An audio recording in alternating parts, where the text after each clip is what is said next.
Hey guys, welcome back to the channel. Imagine a landscape shaped by emerald green mountains, crisscrossed by snaking rivers, and covered in paddies of rice, which are themselves like tiny mirrors reflecting the sky.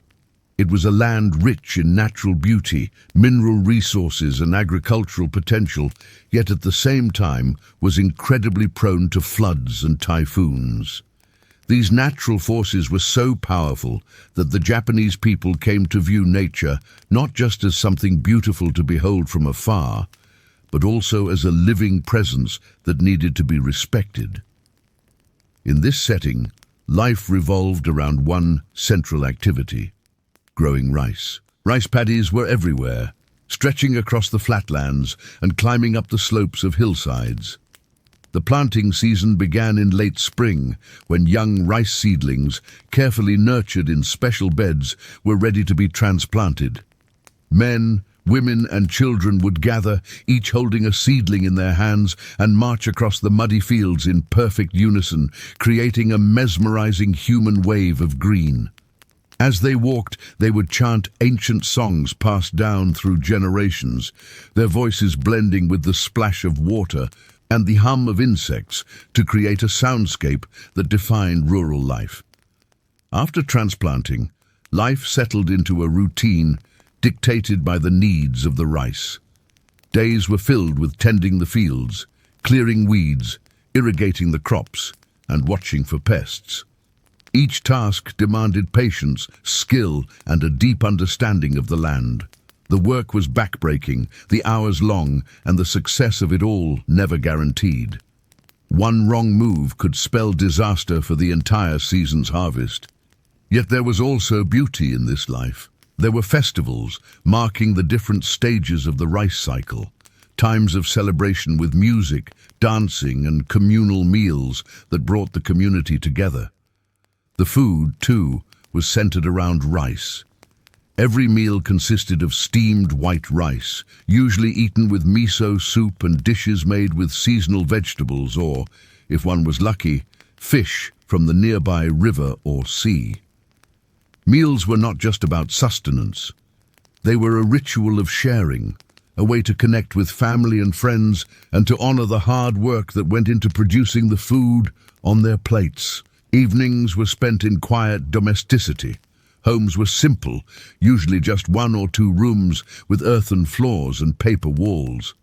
Oil lamps cast a soft glow, and the sounds of the day gradually faded away, replaced by the murmur of conversation and the quiet rustle of cloth. For women, the evening was filled with domestic chores. They ground rice, they wove cloth, they mended fishing nets, and they prepared food for the next day. For men, it was a time for relaxation after a long day's work, to socialize, to drink sake with friends, and to tell stories of the day or to reminisce about old times. In the countryside, the night was alive with the sounds of crickets and frogs. Families slept soundly, dreaming perhaps of bountiful harvests or of escaping for a while from the endless cycle of work.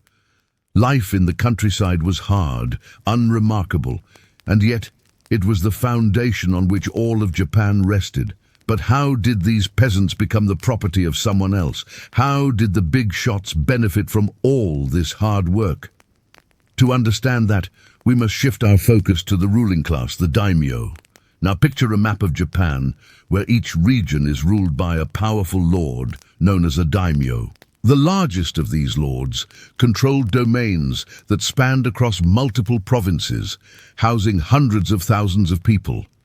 Their power was immense. They owned vast tracts of land, commanded armies of samurai, and enjoyed a lifestyle that was the very definition of opulence. Their palaces weren't just grand residences, they were fortresses. Thick walls protected them from intruders, and inside, intricate courtyards and gardens provided a tranquil contrast to the bustle of court life. Scrolls of calligraphy adorned the walls, and the air was thick with the scent of incense. The daimyo were more than just wealthy landowners.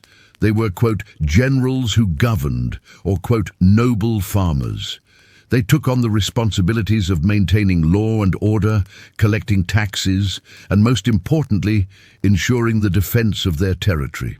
In times of war, they led their samurai warriors into battle. When peace returned, they oversaw the reconstruction, ensuring their lands recovered and thrived. Yet their role wasn't just about might and governance. They were also patrons of art and culture. They hosted poetry gatherings, they commissioned paintings that captured the beauty of nature, and they wrote about their experiences in beautifully crafted diaries. They had scholars in their courts who recorded their lineage and accomplishments, making sure their deeds were remembered for posterity. They even kept detailed accounts of their income and expenses, a meticulous record of a life that seemed almost otherworldly. And then there were the samurai, the epitome of the warrior ethos. Picture men clad in leather and silk armor, their faces hidden behind wooden masks, their hands gripping sharp katana swords and their gazes unwavering. They rode horses into battle, their lances thrust forward, their bows taut with deadly accuracy. They were not just fighters. They were disciplined, honorable, and deeply religious. They followed a strict code of conduct known as Bushido, which emphasized loyalty, courage, and self-control. Their duties were many. They protected the land from invaders, they quelled rebellions, and they served as administrators when the daimyo required it. They even played a role in shaping the culture of the time, influencing art, literature, and even fashion. They trained relentlessly, honing their sword skills, learning archery, and mastering the art of war. Their lifestyle was regimented. They followed a strict code of ethics, and their actions both on and off the battlefield were governed by a sense of honor and duty. They lived and died on the battlefield, their spirits becoming one with the wind and the rustling leaves. Yet the reality was far from the romanticized image. Many samurai actually served as administrative employees rather than fierce fighters. They collected taxes, they maintained roads, and they even kept records. While some were renowned for their military prowess, others were known for their calligraphy or their knowledge of poetry. Life for a samurai was not all battles and bloodshed. They also engaged in politics, forming alliances and rivalries that often had more to do with strategy than swordplay. They participated in courtly life, entertaining nobles and exchanging gifts. Some even found themselves embroiled in courtly intrigue, caught between rival factions vying for power. So imagine yourself as a traveler journeying through feudal Japan. You cross a drawbridge, entering a world of intricate beauty and regimented order. Here, towering structures of wood and stone rise towards the heavens, their protective gaze encompassing everything within their sight. Within these mighty walls resides a microcosm of society. Ordinary people go about their daily lives, their routines dictated by the rhythms of the rising and setting sun. Merchants hawk their wares, artisans craft exquisite items, and children laugh as they play amidst the castle's shadow. At the heart of it all is the lord of the realm, the daimyo, surrounded by his samurai retainers. They are a formidable sight, their armor gleaming, their swords at the ready, ever vigilant, ever prepared to defend the castle's honor. And then there are the ninja, elusive figures who move through the shadows, their presence known only by their deeds.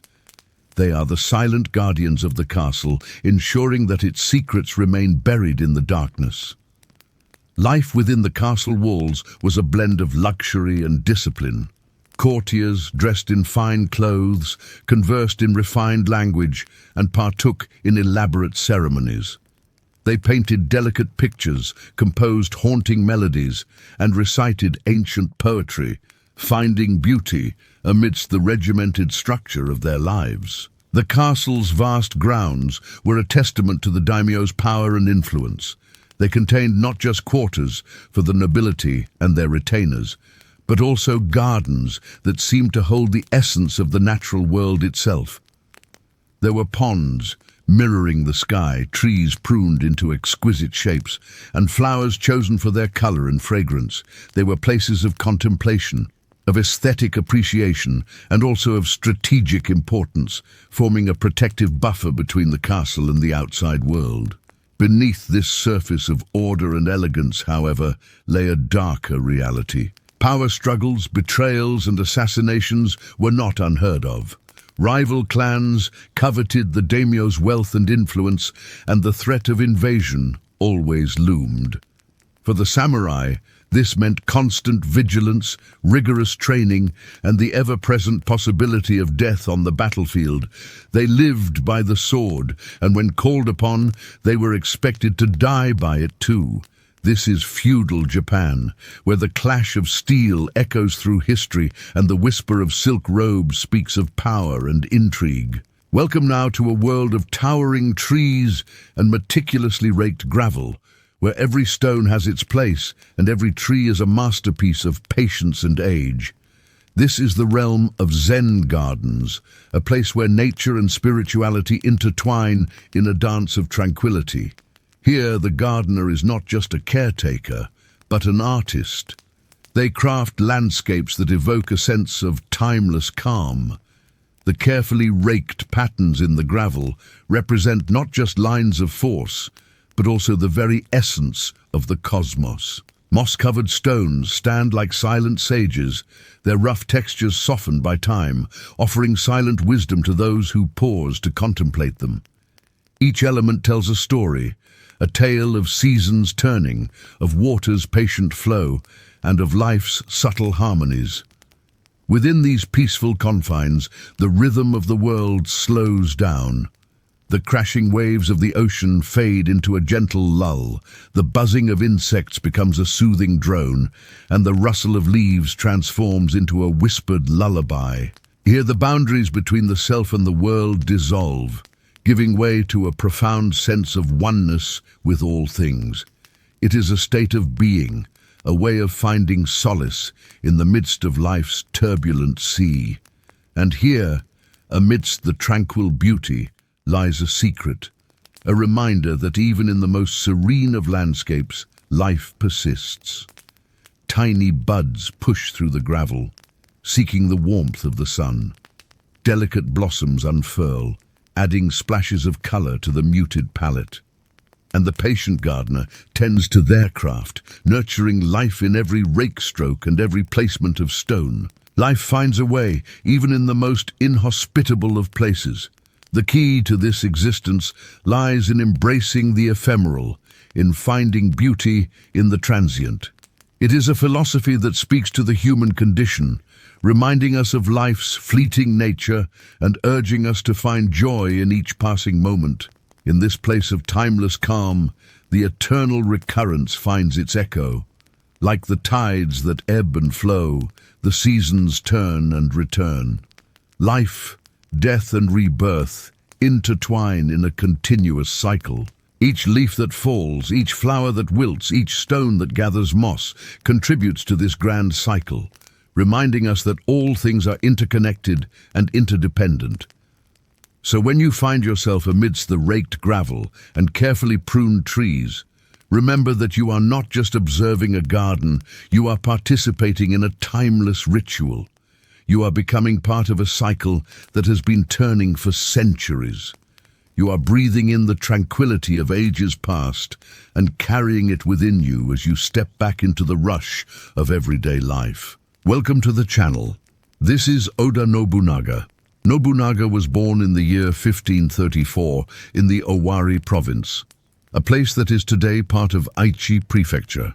He was the eldest son of Oda Nobumitsu, a minor lord with ambitions that greatly exceeded his status. It's hard to imagine a more provincial and insignificant place to be born in, if you try. When he was 7 years old, Nobunaga attempted to flee from his father's retainer after becoming angry that his head was shaved bald. His father was so enraged at this show of defiance that he contemplated killing him, but ultimately decided against it. It's a story that sets the tone for how Nobunaga's life would go. His father died when he was just 18 years old, leaving Nobunaga to inherit the title of the head of the Oda clan and a bunch of trivial lands. He was barely a player on the board, but he would change that. Over the course of the next decade, Nobunaga took control of neighboring territories and subjugated rival clans. He earned his reputation as a ruthless fighter, seizing castles and crushing rebellions. By the early 1560s, he controlled much of central Japan. Nobunaga was the first of the great warlords, or daimyo, to unify large parts of Japan under a single banner since the Emperor Tenmu, nearly 3 centuries earlier. But unlike Tenmu, Nobunaga did not seek to bolster the imperial court. Instead, he treated the emperor as another pawn in his game. In 1568, Nobunaga led his army toward Kyoto, the seat of the shogunate and the heart of Japanese culture. Within a few weeks, he had forced the reigning shogun to abdicate. He then turned the imperial court against the shogun and became the de facto ruler of Japan. Now that he had secured political and military superiority, Nobunaga set his sights on social reform. At the time, Japanese society was sharply divided into 4 classes: the emperor, the warriors, the farmers, and the artisans.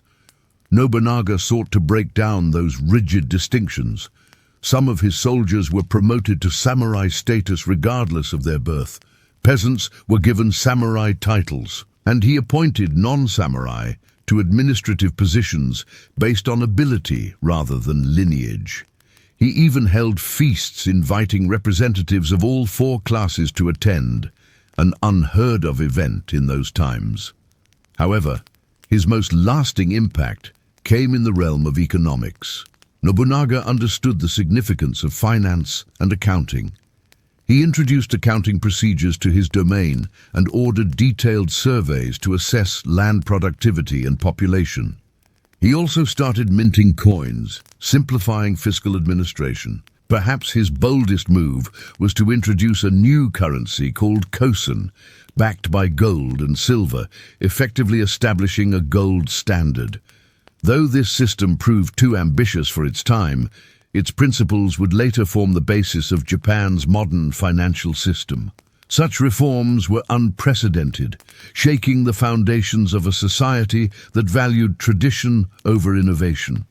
However, Nobunaga's enemies, primarily the rival warlords, fiercely resisted any changes to the established order. Battles were fought across Japan, reducing entire villages to smoldering ruins. Castles fell, armies clashed, and Nobunaga's rivals found no quarter given. By 1575, however, the war with the Hojo clan had drained Nobunaga's resources. The campaign cost about 20,000 lives, a staggering figure for the time period. Additionally, torrential rains and floods had devastated his lands. In a bid to recoup losses and prepare for future conflicts, Nobunaga made a pivotal decision: conquer the strategically vital but agriculturally rich province of Mino. Mino, ruled by the once formidable Imagawa clan, seemed like an easy target. But Nobunaga had grossly underestimated the strength of his foe. The Imagawa had fortified Mino with imposing castles and were adept at guerrilla tactics. Despite numerical superiority, Nobunaga's forces struggled. The war dragged on, casualties mounted, and Nobunaga's coffers emptied rapidly. Desperate for a solution, Nobunaga turned to the peasant levies he had previously dismissed as untrained and unreliable. These men, accustomed to years of brutal exploitation and hardship, had little motivation to fight. To turn them into a fighting force, Nobunaga introduced a series of radical reforms. He replaced the corrupt and ineffective officers with younger, energetic commanders. He established accounting procedures, implemented merit-based promotions, and paid soldiers on time with newly minted copper coins. Above all, he emphasized discipline and obedience. He instituted training programs, standardized equipment, and created a merit-based promotion system. He also began drafting peasants into militias, arming them with bows, pikes, and muskets. This marked a departure from the feudal system where soldiers were typically left to fend for themselves. Soldiers were issued uniforms and followed a strict code of conduct. Loot was confiscated, and disobedience meant dismissal without your head. Under Nobunaga's reforms, the peasant levies evolved into an effective fighting force capable of independent action. This army became the backbone of Nobunaga's campaigns, allowing him to project his power across Japan. The war in Mino culminated in the siege of the strategically crucial Nagashima Castle. The castle, a massive structure protected by thick walls and manned by skilled defenders, symbolized the last remnants of resistance in the region. Nobunaga, eager to end the conflict, committed substantial forces to its capture. As the siege dragged on, Nobunaga grew increasingly frustrated. Then he had a brilliant idea. He instructed his engineers to dig a tunnel beneath the castle wall, a tactic that surprised the defenders and allowed his troops to enter the castle unnoticed. With the element of surprise on their side, Nobunaga's soldiers swiftly captured the castle, dealing a decisive blow to the Imagawa forces. Mino's fall was a turning point for Nobunaga. It marked not only the acquisition of valuable lands, but also the successful integration of reformed peasant levies into his military strategy. This victory transformed Nobunaga's fortunes, enabling him to launch further campaigns with a stronger force and secure his position as the most powerful daimyo in Japan. With Mino secured, Oda Nobunaga set his sights on national domination. In the coming years, he embarked on a series of lightning campaigns, toppling rival clans and expanding his territory. He battled the Mori clan in the west, the Uesugi and Takeda clans in the north, and the Shimazu clan in the south. Wherever he went, Nobunaga's armies overwhelmed their foes, shattering castles and subjugating provinces. His victories were not just military achievements. They were showcases of his evolving strategies. He introduced psychological warfare, cut off supplies to cities, and even employed scorched earth tactics when necessary. No clan could withstand his onslaught. By the mid-1580s, most of Japan had fallen under Nobunaga's rule. As Nobunaga tightened his grip on power, he faced opposition from an unlikely source, the Buddhist priesthood. Buddhism had deep roots in Japanese culture, but Nobunaga viewed the monks as a privileged class that hindered his reforms. He initiated the so-called Buddhist Purge, a systematic campaign to weaken religious institutions. Monasteries were dissolved, temples were destroyed, and monks were either converted to Christianity or executed. While controversial, this move was also a bold step towards secularization. However, Nobunaga's ambition was not shared by his wife, Yodo Gihin. After giving birth to their son, she became obsessed with Buddhist mysticism and retreated into religious practices. This caused a rift between them, as Nobunaga tried to persuade her to return to courtly duties. When she refused, Nobunaga divorced her and married a young woman named Yu Higashi. Yodo Gihin responded by having her son put under the influence of Buddhist teachings. When Nobunaga heard of this, he confronted his son, who in turn confronted his mother. The ensuing argument ended with the boy killing his father and himself. It was the end of Oda Nobunaga. Oda Nobunaga may have failed to unify Japan, but his legacy lived on. His successors would finish what he started, and while his methods were often brutal and his social reforms incomplete, he laid the groundwork for a unified and modernized Japan. He was a man who looked ahead, who saw the potential of accounting and economics, who harnessed the power of the people. He was the catalyst that set Japan on a path to become the world power it eventually became. This has been The Leader. If you enjoyed this video, please leave a like and subscribe for more content. Also, check out my page for more.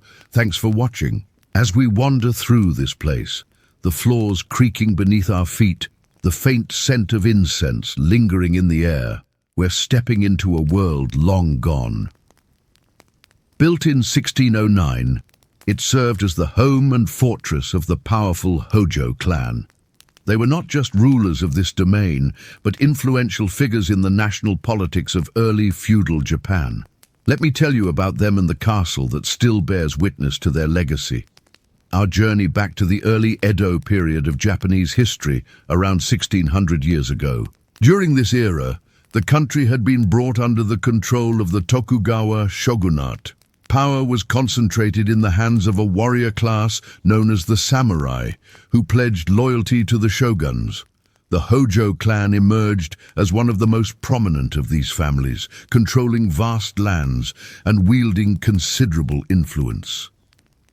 Now, what set the Hojo apart was their administrative acumen. While many clans focused primarily on military affairs, the Hojo excelled in governance. They introduced accounting procedures and legal codes, laying the groundwork for what would later become a sophisticated system of centralized rule. Their approach was both pragmatic and efficient, focusing on revenue collection and social order. Under their administration, the domain thrived, trade flourished, agriculture was carefully managed, and cultural pursuits were encouraged. This prosperity, however, did not come without precautions. Castles like this one were not just symbols of power, but tools of control. Within their sturdy walls, the Hojo maintained a balance between stability and vigilance. As we explore this place further, notice the mix of robust defense and intricate design. The castle's imposing structure was meant to inspire awe and obedience. At the same time, its gardens and tea rooms reflected the aesthetic values of Japanese culture. It was a microcosm of their domain, showcasing control, order, and beauty. But let's delve deeper into the details because they reveal even more about the ingenuity of the samurai. See this wall. Notice how it seamlessly blends into the landscape, becoming almost invisible to those approaching from the surrounding forest. These kinds of fortifications were key to the Hojo's military strategy. They understood that a castle's strength lay not just in its main structures, but in its ability to blend into the environment. This castle was never intended to be a standalone fortress.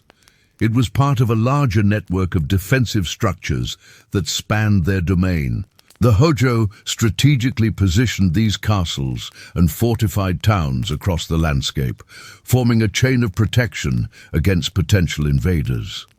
This approach maximized their resources while ensuring multiple layers of defense. Even the seemingly peaceful gardens surrounding the castle were carefully designed for utility. They provided open spaces for troops to maneuver, hidden pathways for secret movements, and vantage points for archers to defend against intruders. It was a testament to the Hojo's ability to combine aesthetics and strategy. As we move to the heart of the castle, to the keep or tenshu, notice the intricate details of its construction. See how the wooden pillars are fitted together without a single nail. This showcases the exceptional carpentry skills of the samurai. Building a castle required not just brute force, but an understanding of engineering principles and the ability to harness the strength of materials like wood and stone. The samurai's mastery of these techniques ensured the longevity and resilience of the castle. In fact, this castle is a rare survivor of Japan's feudal past. Most others were destroyed in battles or natural disasters. Its preservation is due to a combination of factors. First, the Hojo clan chose this location carefully. The castle's elevated position on a hill provided natural protection. Additionally, its construction materials played a crucial role. Unlike many castles that used heavy stone for their foundations and walls, this one incorporated wood, which proved more resilient against earthquakes, a common occurrence in this region. Finally, the post-Edo period saw a decline in warfare, offering the castle some respite from destruction. All these elements combined to ensure its survival for centuries. What truly sets this castle apart, however, is the story it holds within its chambers. As we walk through the rooms, each step echoes with the footsteps of samurai and their retainers. In this room, imagine the hushed whispers during a nighttime watch, as samurai in their heavy armor stand guard, their eyes scanning the darkness beyond the walls.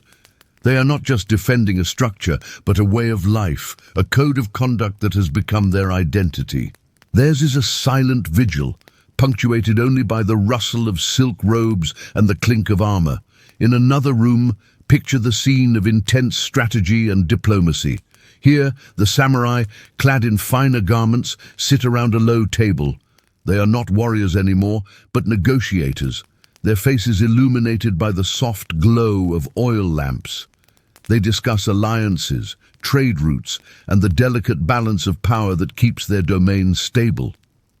It's a side of feudal life rarely seen, the quiet moments of planning and negotiation that shape a ruler's destiny. The castle is also filled with hints of a more personal side of samurai life. In one corner, a simple bedroom reveals the human side of these legendary warriors. A futon lies neatly on the tatami floor, hinting at nights spent not in battle, but in quiet contemplation, or perhaps in deep slumber.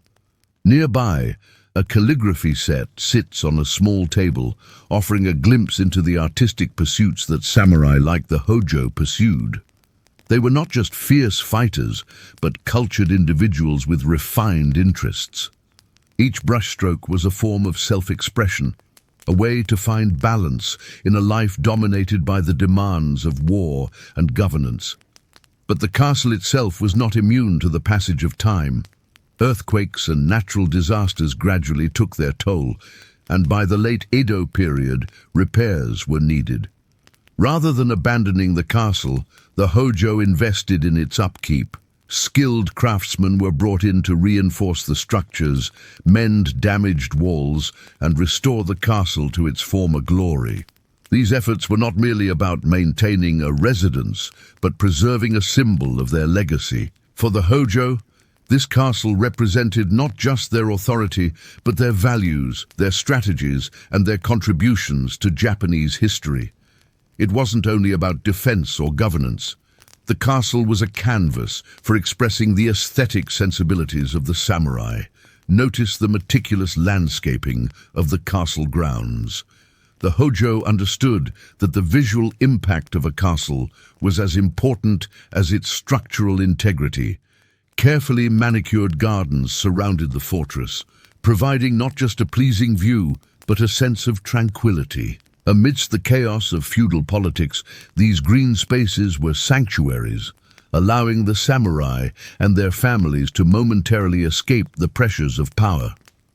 Walking through these paths, we can almost hear the soft murmur of nobles enjoying the scenery, or practicing the art of flower arrangement, finding solace in nature's beauty. Yet the castle's story doesn't end with the Hojo. After their downfall, this place continued to stand, silently witnessing the changing times. It has been through centuries of peace and modernization, yet it still stands, a testament to the skill and vision of the samurai. As you explore this place, remember that every step echoes with the footsteps of those who lived, worked, and died here. Each room holds memories of decisions that shaped Japan's past, and in the quiet corners you might just hear the whispers of a bygone era. This castle is a living link to Japan's past, a place where the strength of its architecture meets the rich tapestry of its history. It offers us a glimpse into a world of samurai, not just as legendary warriors, but as administrators, artists, and human beings. And as you stand within its shadow, remember that you're not just a visitor, you're a traveler in time. You're stepping into a story that's been unfolding for centuries. So take a moment to breathe in the atmosphere, to feel the weight of history around you. In doing so, you become part of the story of this castle. And now I want to hear from you. What aspect of the castle fascinated you the most? Was it the blend of practicality and aesthetics, the role of nature in their design, or the human stories that unfolded within its walls? Share your thoughts, and let's continue this journey through time together. Thank you for joining me on this journey through the halls of history. If you enjoyed this episode, don't forget to stay tuned for more captivating historical tales. Until next time, keep exploring, keep asking questions, and remember, history is waiting to be discovered. The samurai, master of sword and spirit. As Japan entered the 12th century, a new class of warrior emerged, the samurai. They lived by a strict code of conduct called Bushido, which emphasized honor, loyalty, and self-discipline. For nearly 7 centuries, they dominated the political and social landscape, shaping Japan's history through warfare and administration. Early samurai, known as bushi, initially served as local rulers' bodyguards. However, as land consolidation intensified, rival lords required larger armed forces. By the late Heian period, 794–1185, bushi evolved into samurai, attending to both military and administrative duties. After the Genpei War, 1180–1185, the first shogun was established, marking the beginning of the Kamakura shogunate, 1185–1333. This era witnessed the rise of great samurai houses like the Hojo and the Taira, who governed domains granted by the shogun. During the Muromachi period, 1336–1573, the Ashikaga shogunate faced challenges from within and without. Powerful daimyo, or territorial lords, asserted independence. One notable example is the Yamana Sogo, a renowned samurai who played a pivotal role in defeating the Mongol invaders. By the Sengoku period, 1467–1603, the country was engulfed in civil wars. Some of the most iconic samurai figures emerged during this era. Oda Nobunaga, the first to unify much of Japan since the Heian period. His innovative strategies and ruthless ambition laid the foundation for his successors. Toyotomi Hideyoshi, who completed the unification of Japan and launched an invasion of Korea. Tokugawa Ieyasu, founder of the longest-lasting shogunate in Japanese history.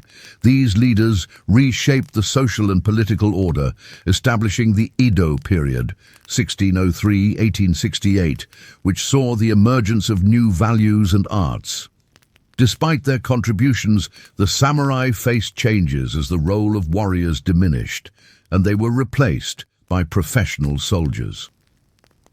By the mid-19th century, the Meiji Restoration led to the abolition of the samurai class and the adoption of Western military practices. What did a samurai wear? Samurai armor, called gusari, evolved throughout Japanese history, adapting various styles and techniques. Early forms consisted of leather, metal sheets, and lacquered garments. Over time, blacksmiths developed sophisticated methods such as kusari-zuki for creating flexible chain shirts. With the introduction of firearms, armor incorporated bulletproof plates. Later, lacquered helmets, called kabuto, became elaborate, featuring crests and decorative fittings. A samurai's ensemble included a range of accessories, protective headgear, greaves, and helmets. Swords, typically worn at the waist, were not only weapons, but symbols of status. Other gear included archery equipment, riding whips, and utility belts carrying essential tools and pouches. These elements combined functionality with aesthetics, reflecting the samurai's role as both fierce fighters and symbols of their lord's power. Now we move to the heart of Japan's ancient strength, the katana. This curved, single-edged sword became synonymous with the samurai ethos. Originating from Chinese and Korean influences, the katana evolved during the 15th century, reflecting Japan's unique sword-making traditions. Renowned swordsmiths crafted these blades with precision, utilizing advanced techniques like folding and hammering to achieve flexibility and sharpness. The katana's design, including its distinctive curvature and construction, made it ideal for cutting and thrusting, offering both offense and defense. Beyond its practical use, the katana held deep cultural significance, embodying the samurai's values of discipline, honor, and the transience of life. Next, let us explore another key aspect of the samurai, their homes and compounds. While commonly associated with warfare, the samurai's daily lives revolved around managing their estates, engaging in agriculture, and overseeing local administration. The layout of their residences reflected this dual role. Typically situated in strategic locations with defensive considerations, the compounds featured multiple structures. The main dwelling, called the kura, was often elevated and surrounded by gardens and courtyards. Within, sliding doors separated rooms dedicated to specific functions, accommodating family members, servants, and guests. Storage buildings, workshops, and stables were also integral. Underscoring the complexity of the samurai's multifaceted existence, we next consider the artistic expressions that flourished under the influence of the samurai class. Traditional arts like calligraphy, painting, and poetry were highly regarded, offering a means for samurai to cultivate inner peace amidst a life of conflict. Landscape painting, for instance, depicted idealized scenes inspired by Zen Buddhism and Shintoism, showcasing the beauty of nature. Meanwhile, poetry, particularly haiku, captured fleeting moments and the essence of seasons. The tea ceremony and flower arrangement, though initially introduced by court nobility, were embraced by the samurai, becoming integral aspects of their aesthetic culture. Moreover, the samurai's attire and armor became canvases for artistic expression. Elaborate garments and headgear incorporated intricate patterns and designs, blending aesthetics and identity. Sword fittings, too, were crafted with exquisite detail, transforming weapons into works of art. Let us discuss the legacy of the samurai and their impact on Japan's cultural identity. Despite their eventual downfall, the samurai's influence persisted in literature, theater, and the arts. Figures like Miyamoto Musashi, the legendary swordsman, achieved iconic status, embodying the samurai spirit.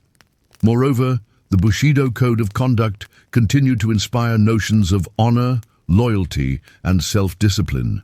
During the Meiji Restoration and beyond, the image of the samurai was selectively appropriated to promote national identity and military values. Today, museums and historical sites preserve samurai artifacts, offering insights into their way of life. The allure of the samurai continues to captivate both locals and tourists, making them enduring symbols of Japan's rich cultural heritage. Yet we must also confront the darker aspects of the samurai legacy. The warrior ethos glorified violence, perpetuating a cycle of warfare and bloodshed. While the samurai were instrumental in shaping Japan's history, their actions had profound consequences for ordinary citizens. Moreover, the rigid social hierarchy and the caste system limited social mobility and perpetuated inequality. It is crucial to acknowledge these complexities and strive for a more inclusive and peaceful society. In conclusion, the samurai were central to feudal Japan, playing pivotal roles as warriors, administrators, and patrons of the arts. Their lives were marked by a combination of martial prowess and cultural refinement, as seen in their artwork, gardens, and tea practices. Their code of Bushido, though influential, also had its dark side, contributing to a culture of violence and inequality. Today, they remain iconic, offering a lens through which we explore Japan's rich, complex past. With the passing of the samurai age, we arrive at a pivotal moment in Japan's narrative. Let us journey to Nagasaki, a port city that stands as a testament to resilience and transformation. Here in the 16th century, Christianity found fertile ground, drawing both commoners and the educated elite. Franciscan missionaries arrived, introducing Western ideas and practices. Initially welcomed, their growing influence raised concerns among the ruling authorities.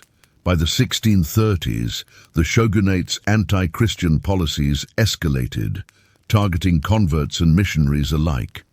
Nagasaki became the focal point of these persecutions, witnessing forced conversions and the execution of those who resisted. The Shimabara Rebellion of 1637-1638, a notable uprising against these edicts, was ultimately suppressed, leaving an indelible mark on the city's history.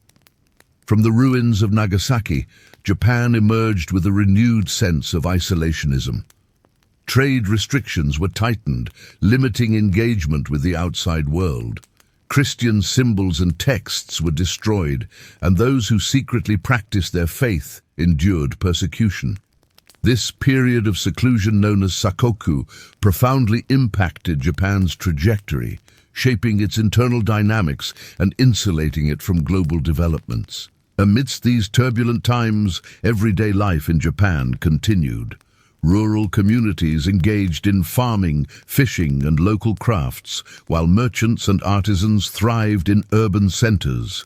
Family and community remained central, with strong bonds and communal support systems. Festivals and religious practices offered moments of respite and collective identity.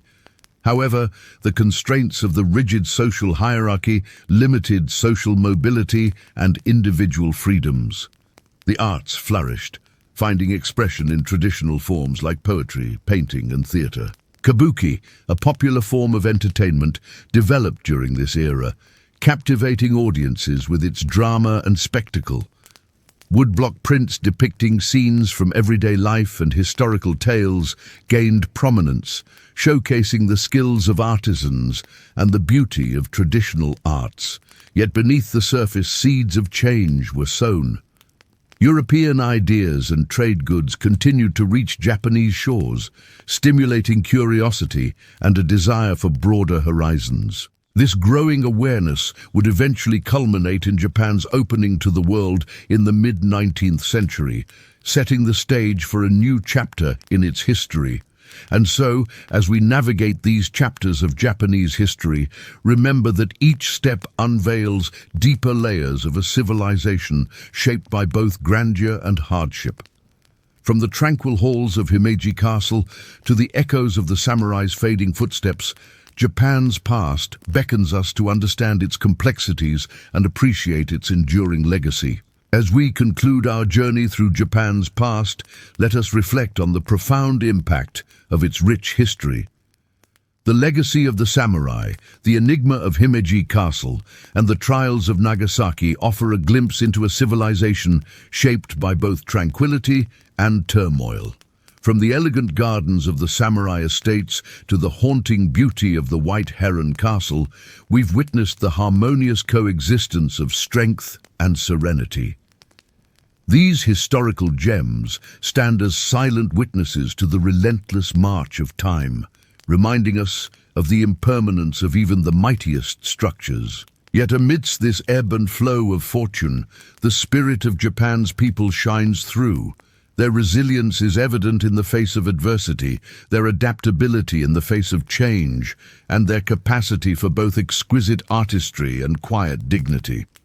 Japan's history is a tapestry woven with threads of tradition and innovation, conflict and resolution, loss and remembrance.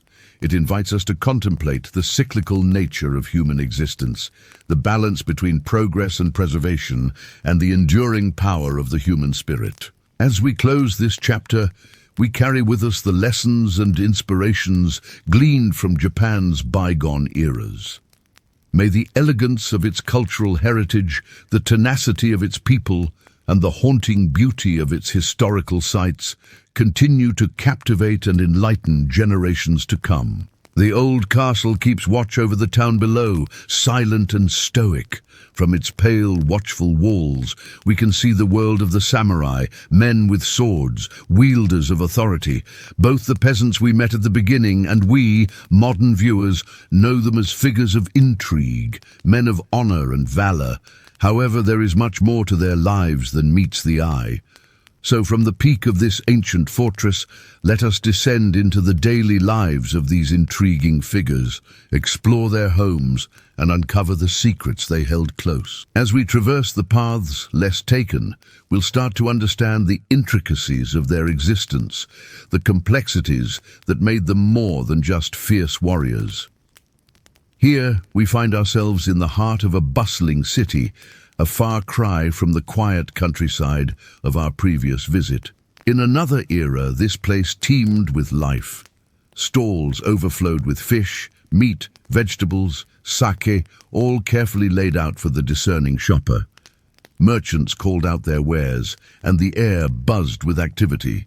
Amidst this clamor, two samurai stood out. Clad in their distinctive armor, they cut striking figures amidst the crowd. Even in the city, their presence commanded respect. One was young and animated, eyes bright, movements quick. His armor, well kept, gleamed in the afternoon sun. Next to him, a more senior samurai, bearing the marks of age and battles past, his armor bearing the scars of many campaigns. Their different ages, different experiences, yet united by their status and responsibilities. The younger samurai, we soon discover, is preparing for a mission to the neighboring province. His lord, a powerful daimyo, has summoned a delegation from the neighboring court, and preparations are underway. With the bustling city as their backdrop, we follow the young samurai as he prepares for his journey. His home is a reflection of his status, yet it holds surprises for us. Entering the courtyard, we find it adorned with a miniature Zen garden. The meticulously raked gravel, the carefully pruned trees. Each element speaks of balance and harmony, a stark contrast to the chaos of the marketplace. We then enter the house itself, where the aroma of incense hangs in the air. Walls are decorated with elegant paintings, perhaps depicting scenes from history or nature. Scrolls adorn the walls, ready to be unfurled and contemplated. In this space, we glimpse the quiet moments of the samurai. A desk stands ready for calligraphy practice, the tools of his poetic art laid out patiently. In the corner, a fine sword rests, not just a weapon, but an extension of his spirit. Despite the trappings of luxury, this home also reflects discipline and order. Weapons are stored neatly, books are shelved, every item in its place. In this well-ordered world, we catch a glimpse of the young samurai putting on his armor. The process is meticulous, each plate fitted with care, each cord tied to perfection. The final touch, his helmet emblazoned with the family crest. Now ready, he salutes his elders, receiving their blessing before leaving. Out in the street, a horse awaits, saddled and ready. Soon the young samurai will be on his way, riding out of the city to fulfill his duties. As he departs, the older samurai watches, a lifetime of experience etched on his face. He too has worn that armor, answered to that call of duty. He sees in the younger man a reflection of himself, the continuation of their ancient traditions. And so, with one last nod, the older samurai returns to the quiet contemplation of his garden, the cycle of duty and honor continuing anew. Within the grand halls of a feudal lord's residence, an atmosphere of quiet intensity prevails. The daimyo, the feudal lord, is engaged in a traditional Japanese art form, the way of the sword. While his retainers watch intently, his every move precise, controlled, graceful. It is a lesson in patience and precision, a testament to years of dedicated practice. The daimyo's focus is unwavering, lost in the moment, lost in the dance of blade and target. For the samurai, swordsmanship was more than a martial art. It was a philosophy, a way of life. It demanded mental acuity and physical prowess. It was a constant negotiation between offense and defense, an intricate game of strategy played at lightning speed. Each swing of the katana was a calculated risk, each parry a calculated response. There was no room for hesitation, no margin for error. The slightest lapse in judgment could mean the difference between victory and defeat, between life and death. In the dojo, the atmosphere was charged with tension, the clink of steel on steel echoing in the vast hall. The air was thick with anticipation, with the possibility of sudden movement. There was a deep sense of respect among the samurai, a mutual admiration for their prowess. Each strike, each block, was met with a nod of approval, a silent acknowledgement of skill. It wasn't just about physical strength or speed, it was about strategy, discipline, and an unwavering focus. The daimyo, the master swordsman, embodied these principles. His every move was a lesson, a testament to years of dedicated training. His swordsmanship wasn't just a display of martial skill, it was an expression of his inner resolve, a reflection of his noble spirit. In the tranquil setting of a bamboo grove, away from the clatter of the city and the demands of duty, a group of samurai find solace in an age-old tradition, the tea ceremony. Amidst the towering bamboo stalks, they have gathered in a small hut, a place of calm amidst the chaos of their lives. Inside, the air is heavy with the aroma of matcha, the powdered green tea.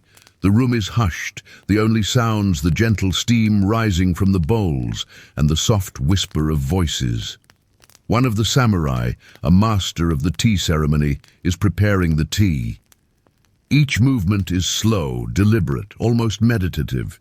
The tea is not just a beverage, it is an elixir, a catalyst for harmony, respect, purity, and tranquility. As the tea is served, the samurai gather around the low table, their faces serene, their posture graceful. They sip the bitter brew, savoring not just the taste, but the essence of the moment. In this shared ritual, they find a respite from the demands of their warrior's existence.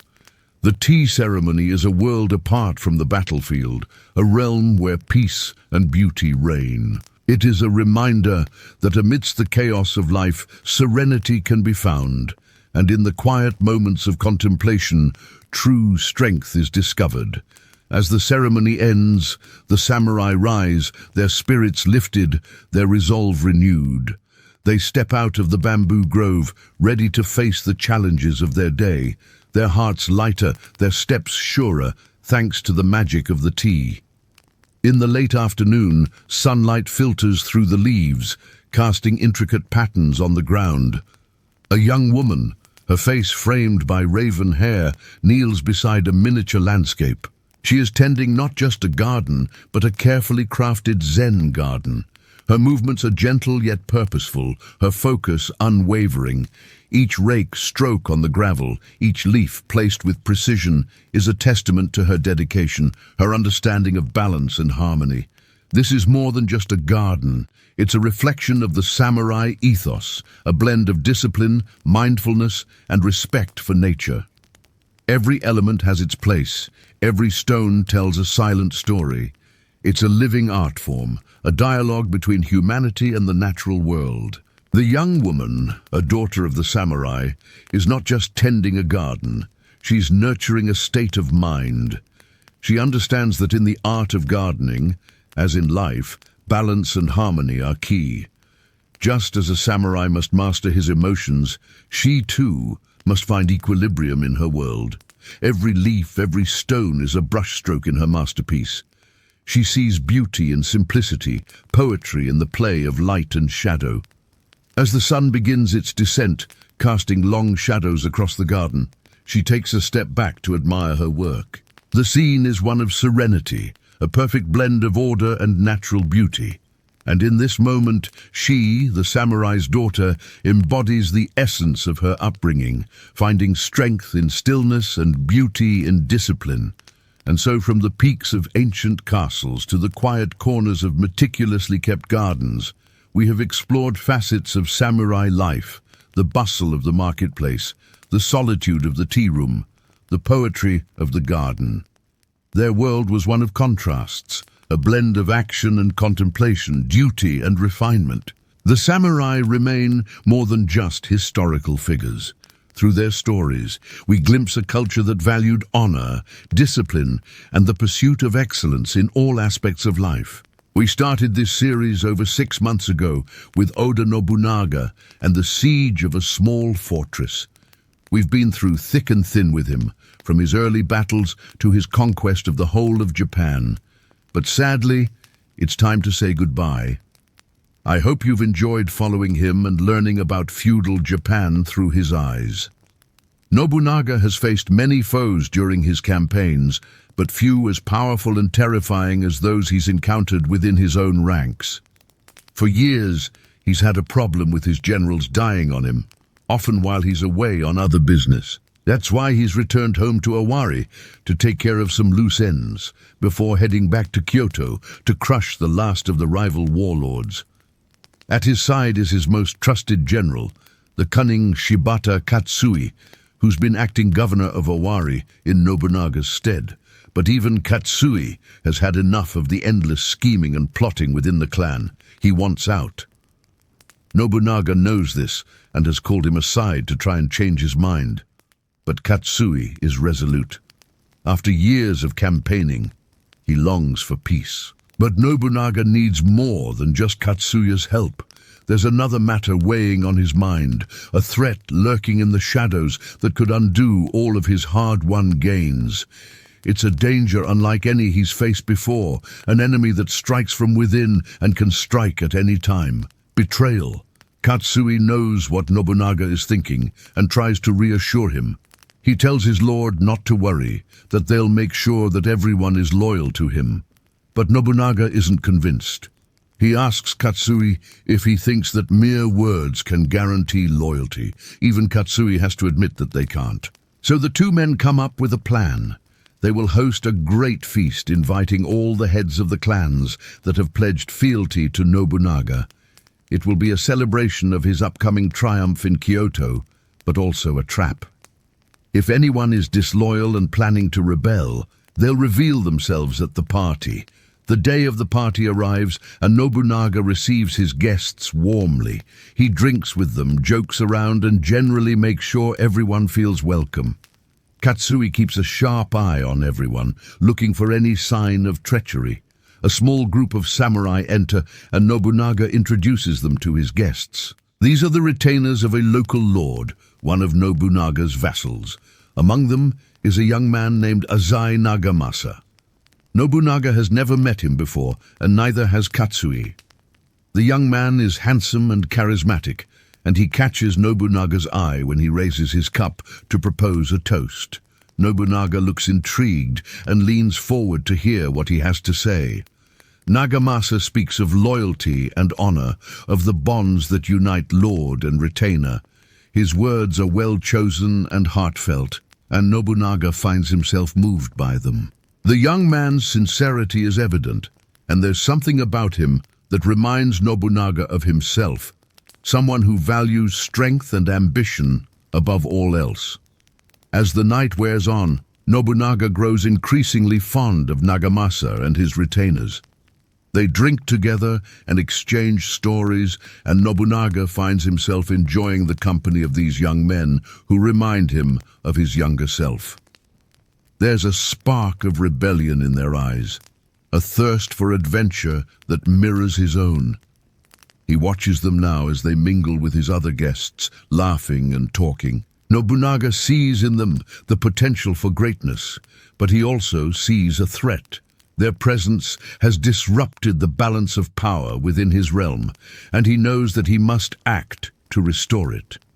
Katsui joins him and asks how he's feeling. Nobunaga admits that he feels uneasy.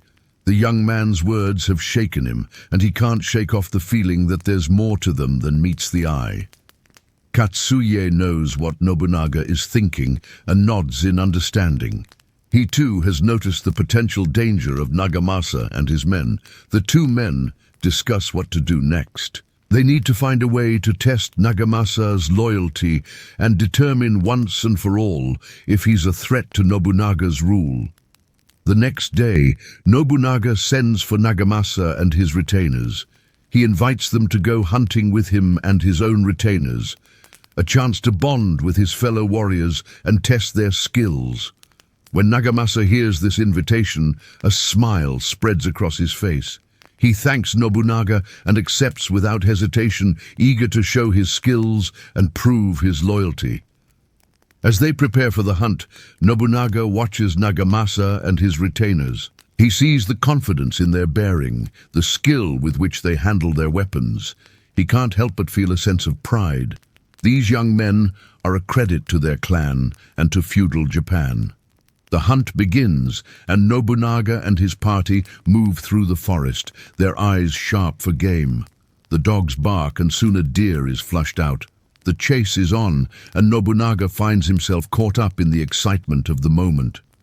Nagamasa and his retainers are in hot pursuit, and Nobunaga sees them working together seamlessly. Their movements are fluid, their aim true. The deer is fast, but the hunters are faster, and soon it's brought down. As they gather around the carcass, Nobunaga congratulates Nagamasa and his retainers. He praises their skill and their sportsmanship, and for a moment it seems as though there is no doubt in his mind about their loyalty. Later, as they feast on the roasted deer, Nobunaga turns to Nagamasa. He thanks him again for coming to the party and for joining them on the hunt.